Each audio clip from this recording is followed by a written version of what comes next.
LDC graduation, একটা হচ্ছে আমাদের লেবার ইস্যু। এই দুটো অত্যন্ত গুরুত্বপূর্ণ বিষয় বাংলাদেশের ব্যবসা বাণিজ্য বিনিয়োগে আগামী দিনে যে সম্ভাবনা আছে সেটাকে প্রোটেক্ট করার জন্য, রক্ষা করার জন্য আমাদের কিছু বিষয়ে সতর্ক থাকতে হবে। তার মধ্যে একটা হচ্ছে লেবার ইস্যু, একটা হচ্ছে এলডিসি গ্র্যাজুয়েশন। এবং এই ব্যাপারে আমরা বিস্তারিত ওনাদের কথা শুনেছি, ব্যবসায়ীদের ওনাদের সুবিধা অসুবিধাগুলো শুনেছি। এবং এখান থেকে যেটা প্রতীয়মান হয় পরিষ্কারভাবে যে এলডিসি গ্র্যাজুয়েশনে যাওয়া এই মুহূর্তে বাংলাদেশের বর্তমান এবং আগামী দিনের ব্যবসা বাণিজ্য বিনিয়োগের জন্য সহায়ক ভূমিকা পালন করবে না।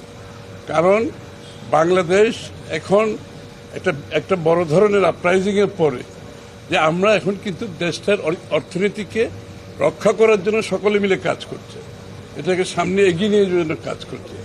সুতরাং এটা একটা বিষয়। আর বিগত দিনে এলডিসি গ্র্যাজুয়েশনের পরিপ্রেক্ষিতে যে স্ট্যাটিস্টিক্সগুলো দেওয়া হয়েছিল এগুলো প্রশ্নবিদ্ধ আছে।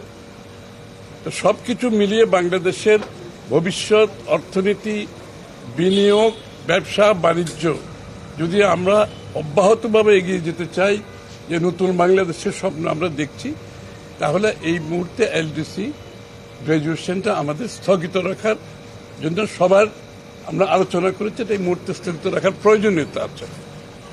এবং এই ব্যাপারে ওনাদের এটাও মতামত দিয়েছেন যে এই সরকার বর্তমানে যে এলডিসির বিষয়ে একটা চিঠি দেওয়া দরকার ইউএনকে, জাতিসংঘকে, যে কি এটার বাংলাদেশ সত্যিকার অর্থে এখন রেডি আছে কিনা, এই মুহূর্তে রেডি আছে কিনা, যে বর্তমান সরকারকে অনুরোধ করা হচ্ছে তারা যাতে চিঠি দেয় এবং ইউএনের রিপ্রেজেন্টেটিভরা এখানে এসে সরেজমিনে দেখে বাংলাদেশের রেডিনেসটা আছে কিনা এটা প্রত্যক্ষভাবে দেখার প্রয়োজনীয়তা আছে।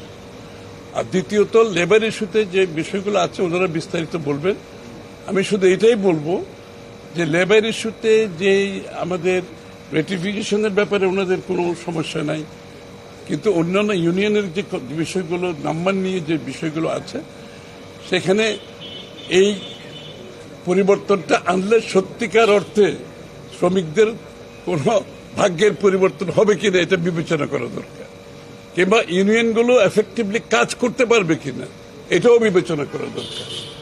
কারণ এগুলো বিবেচনা না করে তাড়াহুড়া করে যদি সিদ্ধান্ত নেওয়া হয় তাহলে আগামী দিনে একবার যদি একটা ব্যাড মেসেজ যায় দেশের ভিতরে দেশের বাইরে, এটা থেকে বেরিয়ে আসা খুব কঠিন হবে।